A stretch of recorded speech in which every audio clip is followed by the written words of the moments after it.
नमस्कार, मैं हूं आपके साथ हेमंत कुमार और पूरी दुनिया में इस वक्त नेपाल में बाढ़ से मची तबाही की चर्चा हो रही है और ये बेहद ही चिंताजनक खबर है क्योंकि नेपाल के रसुआ के इलाके में भूटे कोशी नदी में अचानक से ये बाढ़ आई जिसकी किसी ने कल्पना भी नहीं की थी। इससे जहां एक तरफ कई सवाल खड़े हो रहे हैं, वहीं दूसरी तरफ इस वक्त सबसे बड़ा मुद्दा है नेपाल में राहत और बचाव का, क्योंकि अचानक आई इस बाढ़ ने भारी तबाही मचा दी है।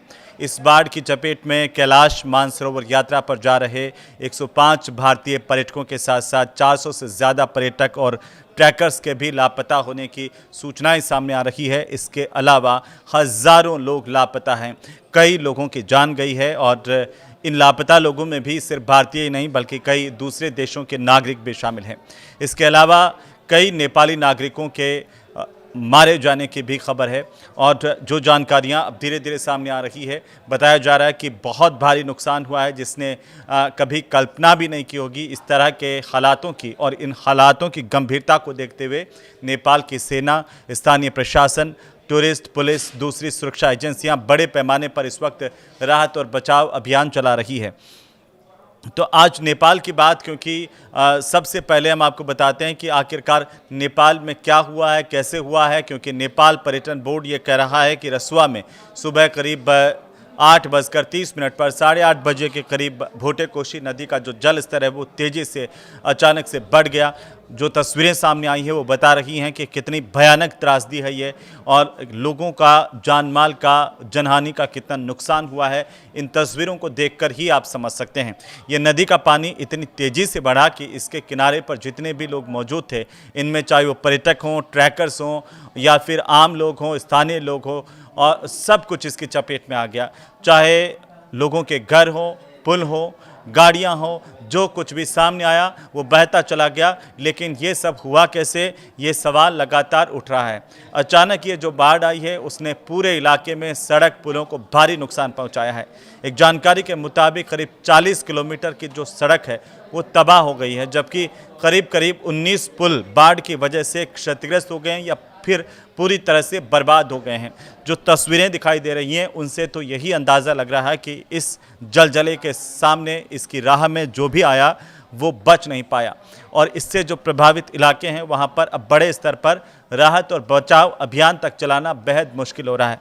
कई हेलीकॉप्टर्स लोगों की जान बचाने के लिए उतरे हुए हैं, लेकिन इतना काफ़ी नहीं है क्योंकि मलबा जिस तादाद में दिख रहा है, जिस कदर दिख रहा है, और ये जो पूरा का पूरा इलाका जिस कदर प्रभावित हुआ है, वहाँ पर अभी मौत के आंकड़ों की कल्पना करना बेमानी होगी, क्योंकि जैसे धीरे धीरे जानकारियाँ सामने आएगी वैसे पता चलेगा। लेकिन अभी सैकड़ों लोगों के मारे जाने की जानकारी है, हज़ारों लोगों के इसमें लापता होने की जानकारियाँ भी सामने आ रही हैं। कई जगहों का सड़क संपर्क पूरी तरह से टूट गया है। दूर दराज के इलाकों तक पहुंचने में रेस्क्यू टीमों को भारी मुश्किलों का भी सामना करना पड़ रहा है। और अगर हम बात करें उन लोगों की जिनके लापता होने की खबरें हैं, क्योंकि नेपाली पर्यटन बोर्ड ने जो जानकारी दी है उसमें 105 भारतीय पर्यटकों के भी लापता होने की जानकारी है। ये लोग कैलाश मानसरोवर की यात्रा के लिए जा रहे थे और इसके अलावा Australia, Netherlands, America, Malaysia, Britain, दक्षिण अफ्रीका के नागरिकों के भी लापता होने की जानकारियां सामने आई है। और साथ ही साथ इस बात की आशंका भी है कि इस दौरान लापता होने वाले हज़ारों लोग हैं, जिनमें पर्यटकों की संख्या भी काफ़ी है। जो इस इलाके में रहने वाले लोग हैं वो भी भारी प्रभावित हुए हैं और इस पूरे के पूरे इलाके में तबाही का मंजर देखने को मिल रहा है। वहीं इस वक्त जो सबसे बड़ी बात है वो ये पता लगाने की कोशिश की जा रही है कि लोग कहां फंसे हैं और रेस्क्यू ऑपरेशन अब किस तरीके से चलाए जाए।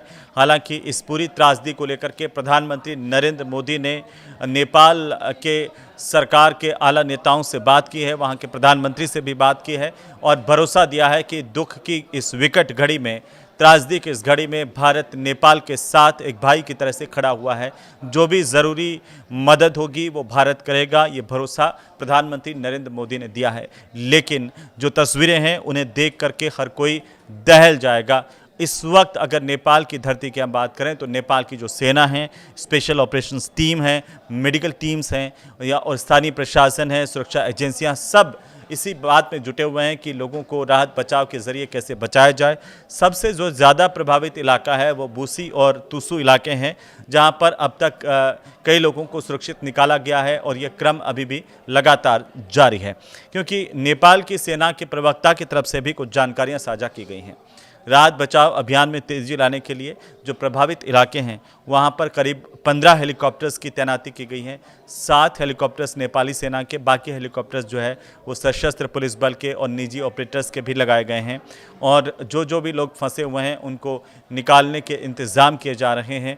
हालांकि कई कैंप्स भी लगाए गए हैं जिनके ज़रिए जो घायल लोग हैं उनका तुरंत इलाज को लेकर के भी उन्हें भेजा जा रहा है। नेपाली प्रशासन की जो प्राथमिकता है वो फिलहाल ज़्यादा से ज़्यादा लोगों को सुरक्षित बाहर निकालना, घायलों को तुरंत मेडिकल सहायता उपलब्ध करवाना है, क्योंकि कई लोग इससे प्रभावित हुए हैं हज़ारों की तादाद में। और अभी जैसे जैसे समय बीतेगा इसके बारे में और जानकारियां भी सामने आती जाएंगी। लेकिन फ़िलहाल मैं आपको बता दूं कि कई बड़ा इलाका जो है वो इससे प्रभावित हुआ है। अब इसको विस्तार से जानते हैं कि आखिरकार ये कैसे हुआ और इसके पीछे की वजह आखिर क्या रही। कई तरह के कयास भी हैं। कुछ लोग कह रहे हैं कि क्या इस त्रासदी की जानकारी पहले से चीन को थी, अगर थी तो भारत को इसको लेकर जो है वो नेपाल को इसे लेकर के अलर्ट क्यों नहीं किया गया, ये भी सवाल पूछे जा रहे हैं। हालांकि भारत में इसके बाद बिहार और उत्तर प्रदेश में अलर्ट जारी कर दिया गया, क्योंकि आशंकाएं इस तरह की है कि अगर यहाँ भूटी कोशी नदी के अंदर ये जलजला आया है, यहाँ पर पानी की मात्रा बढ़ी है, तो इसका कनेक्शन भारत तक है, वो भी हम आपको बताएंगे। लेकिन फिलहाल हम आपको बताएं कि आखिरकार इस त्रासदी के बाद चारों तरफ हाहाकार मचा हुआ है और जिस तरीके से नेपाल जुटा हुआ है इस त्रासदी से निपटने में, उसमें कई घंटे अभी लग सकते हैं। लेकिन ये जो पूरा का पूरा जो प्रभावित इलाका है, रसुआ का इलाका है, वो तिब्बत से सटा हुआ इलाका है और तिब्बत में ये जलजला जिसकी शुरुआत हुई और उसके बाद इस भोटी कोशी नदी में अचानक से पानी का इस तरह से बढ़ा, जिसके साथ में भारी तादाद में मलबा भी सामने आया और इसका वेग इतना था कि इसके सामने जो कुछ भी आया वो कुछ भी टिक नहीं सका। नेपाल काठमांडू से ये जो इलाका है जहां पर भारी तबाही मची है वो करीब करीब 125 किलोमीटर दूर इलाका है रसुआ, जहां पर ये तबाही है। यहां पर तबाही की अलग अलग तस्वीरें इस वक्त सोशल मीडिया पर भी आ रही हैं और नेपाल के सरकार की तरफ से भी जानकारियां सामने आई हैं। लेकिन नेपाल की बाढ़ को लेकर के जो सबसे बड़े सवाल खड़े हो रहे हैं वो क्या हैं? दरअसल वो सबसे बड़े सवाल ये है कि आखिर ये कैसे हुआ, कहाँ एग्जैक्टली इसकी लोकेशन है और साथ ही साथ ये कब हुआ, इसे लेकर के सवाल है। क्योंकि ये बताया गया कि 26 अगस्त की सुबह करीब 8:30-9 बजे का वक्त है जब नेपाल के रसुआ में भोटे कोशी नदी में अचानक से तेज़ बाढ़ आई। किसी ने सोचा भी नहीं था, ऐसा कोई अलर्ट भी नहीं था। अचानक ये जलजला आया जिससे हर कोई हैरान रह गया। किसी को भी संभलने का मौका यहाँ पर नहीं मिला, जिस तरह की तस्वीरें सामने आई है। और पानी तिब्बत की ओर से ये आया था। इसके बाद ये घर, सड़क, पुल और हाइड्रो पावर प्रोजेक्ट तक सब कुछ बहा करके ले गया। और भारी बारिश उस वक्त नहीं हुई थी, लेकिन उसके बावजूद ये पानी का वेग आप देखेंगे तो चौंक जाएंगे।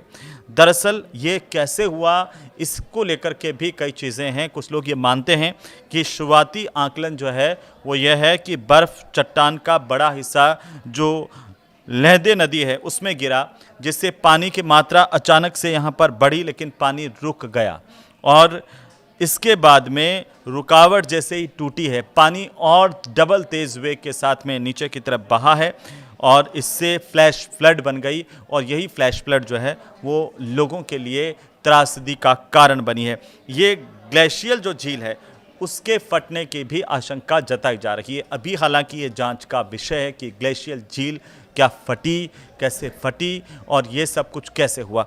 लेकिन जो इसके बाद में आपके मन में आ रहा है कि आखिर कितना नुकसान हुआ है, तो नुकसान का आकलन अभी जो है मोटे तौर पर ही सामने आ रहा है। जो सब कुछ हम देख रहे हैं वही बता पा रहे हैं, लेकिन सही आकलन कुछ समय बाद सामने आएगा। हिमालय में ग्लेशियर से जमा जो पत्थर है वो दरअसल बजरी और मिट्टी की जितनी भी प्राकृतिक रुकावट है वो एक मजबूत बांध की तरह से काम करती है, लेकिन ये मजबूत बांध की तरह होती नहीं है। क्योंकि बाहरी तौर पर आपको दिखेगा कि ये जो रुकावट है एक बांध के तौर पर है, लेकिन जो बांध की मजबूती होती है वैसी ये रुकावट नहीं होती है। और आप देखेंगे कि टूटते पानी के साथ में जिस तरीके से भारी मलबा यहाँ से निकलता है वो कारण बनता है इस तरह के नुकसान की आशंकाओं को भी बढ़ा देता है। और आप ये सोचें कि जिस वक्त ये सब कुछ हुआ, क्या उस वक्त झील में पानी कितना था, क्योंकि अभी इसकी प्रामाणिक मात्रा भी सामने नहीं आई कि झील फटी, क्या उसमें बहुत ज़्यादा पानी था, या ये जो जैसे ही झील फटी है या नदी का रास्ता रुका था उसकी वजह से ये बाढ़ आई है, या इसके पीछे कुछ और। लेकिन इस बात को लेकर के आशंकाएं तो ज़रूर है कि ये पानी जो है वो बिहार तक भी पहुंच सकता है। इसे लेकर हालांकि बिहार की सरकार ने अलर्ट जारी कर दिया है। खुद गृह मंत्री अमित शाह ने बिहार के मुख्यमंत्री से बातचीत की है, सम्राट चौधरी, और उनसे जानकारी भी ली है। उन्होंने एहतियात बरतने के लिए भी कहा है और इसके बाद में बिहार में भी अलर्ट जारी किया गया। लेकिन ये जो कनेक्शन है, क्योंकि भोटे कोसी जो है वो आगे त्रिशूल में जुड़ती है और फिर उसके आगे गंडक नदी तंत्र से पूरी जुड़ी हुई है, और इस लिहाज से अगर हम देखें तो बिहार में सतर्कता को बढ़ाया गया है। पानी का असर जो है वो नदी के जल स्तर और रास्ते पर निर्भर करेगा कि वो किस तरीके से आगे बढ़ता है। लेकिन आप देखिए कि अब तक की क्या इस तरह की बड़ी अगर हम देखें तो आपदाएं पहले भी आई हैं। जी हाँ, बिल्कुल आई हैं। जो भारत नेपाल के हिमालयी इलाके हैं वहाँ की अगर बड़ी आपदाओं की अगर हम बात करें तो सबसे बड़ी आपदा के तौर पर अगर हम देखें तो 16 अगस्त 2004 के अंदर इस तरह की एक आपदा आई थी जिसमें ग्लेशियर झील फटी और उसके बाद अचानक से जो पानी का जो प्रवाह है वो तेज़ी से बढ़ा और इसकी वजह से इमारतें बही। समय रहते हालांकि लोगों को ऊपर पहुंचाने से बड़ी जनहानि टल गई थी, लेकिन इसके बावजूद भी इसे एक बड़ी आपदा कहा जाता है जो थामे गांव के आसपास में थी। इसके अलावा जो दूसरी बड़ी जो आपदा जिसका जिक्र आता है वो 4 अक्टूबर 2023 को इसी तरह की एक आपदा आई जिसमें दक्षिणी जो लोहनक झील है सिक्किम में, वहाँ पर ग्लेशियर झील फटी और वहाँ पर तीस्ता नदी में इसकी वजह से बाढ़ आ गई थी। इसके बाद जो चोंगथांग बांध है वो टूटा था और इससे कई इलाके डूब गए। 179 करीब लोगों की मौत हुई थी। इसके बाद अगर हम आपदा को हिमालय क्षेत्र में देखें तो उसमें तपोवन ऋषिगंगा उत्तराखंड की आपदा आप सबको याद होगी, जिसमें 7 फरवरी 2021 को रोंगटी जो पीक है वहाँ से बर्फ़ और चट्टानें टूटी थी, नदी में गिरी, इससे तेज़ मलबा बहा और इससे इसी तरह का एक सैलाब जो है वो भारत में देखने को मिला था उत्तराखंड में।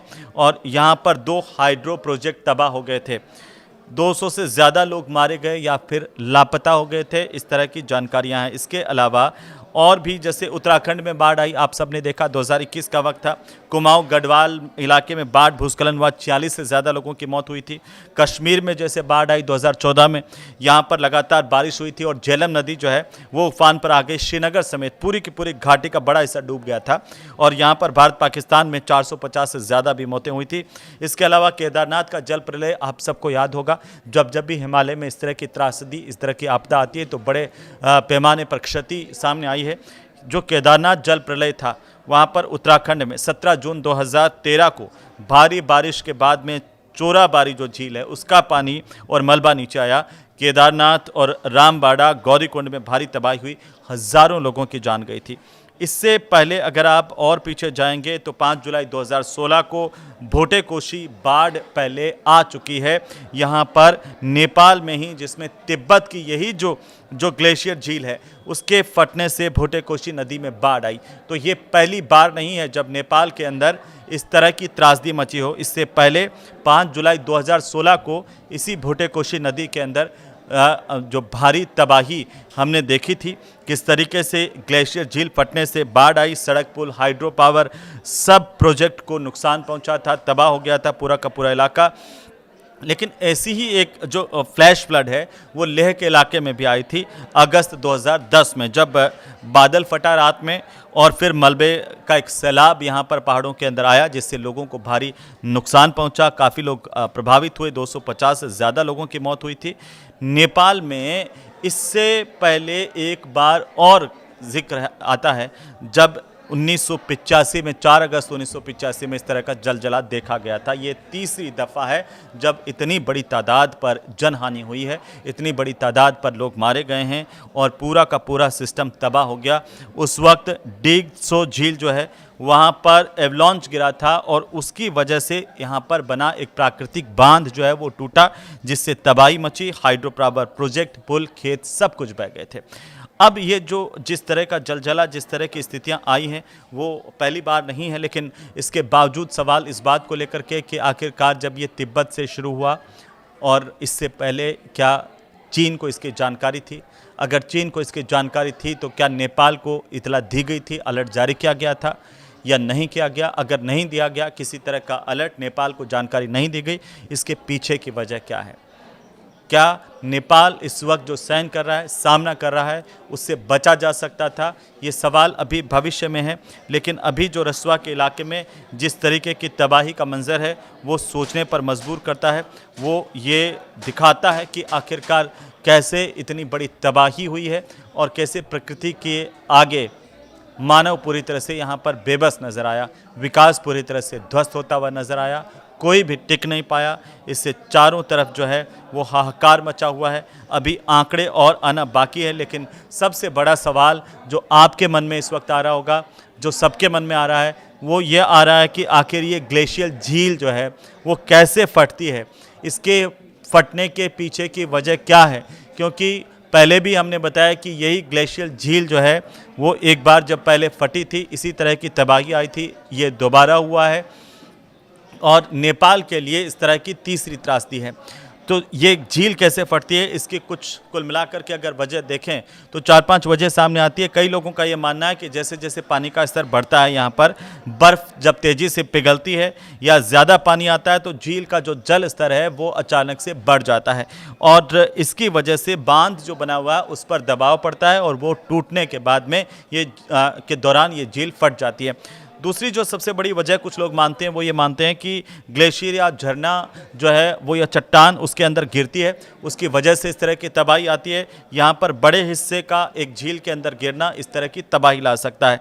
इसमें प्राकृतिक बांध को टूटने का पूरा अंदेशा होता है, टूट सकता है। जो जैसा हमने देखा यहाँ पर नेपाल में भूस्खलन होता है तब भी झील फट सकती है, क्योंकि आसपास की पहाड़ी से अगर मलबा झील में गिरता है तो अचानक से पानी उफान मार सकता है। इस तरह की त्रासदी पैदा हो सकती है और प्राकृतिक जो बांध है वो भी जब कमज़ोर होता है तब भी इस तरह की त्रासदी आती है। ये भी एक कारण है कि जब बांध में कोई दरार आ जाए या फिर पानी का रिसाव या कटाव होने से वो अचानक से टूट जाए जिसमें पता नहीं चले, और अचानक से जब टूटता है तो पानी पूरे वेग के साथ आगे बहना शुरू होता है और पानी जब वेग से बहता है तो आसपास जितना मलबा होता है, जितने पत्थर होते हैं, जितनी कंक्रीट होती है, जितना जो कचरा होता है वो उसके साथ बहता है और भारी तादाद में इस तरह से मिट्टी, पहाड़, पत्थर और इन सब का एक जो सम्मिलित मिश्रण जब पानी के साथ आगे बढ़ता है तो उसके आगे कुछ नहीं टिकता। वो तस्वीरें हमने देखी है, लेकिन फ़िलहाल हम सब लोग यही प्रार्थना कर सकते हैं कि नेपाल में हालात सामान्य हो और वहाँ पर जो लोग हैं वो इस त्रासदी से उबर पाएँ। हालांकि इस वक्त चर्चा है इस बात को लेकर के, भारत की तरफ से भी बात करके वहाँ पर नेपाल के लोगों को ये आश्वस्त किया गया कि जो भी हर संभव मदद होगी वो दी जाएगी। प्रधानमंत्री नरेंद्र मोदी ने नेपाल के लोगों से भी कहा है और इस पूरी त्रासदी पर दुख व्यक्त किया है। लेकिन क्या सिर्फ हम ये सोचें यही काफ़ी है या इससे बचने का उपाय भी ढूंढा जाना चाहिए? ये अभी भविष्य के गर्भ में है। आप इसे लेकर क्या सोचते हैं, आप हमें ज़रूर बताइए कमेंट करके। वीडियो आपको अच्छा लगे तो इसे शेयर कर सकते हैं। नमस्कार।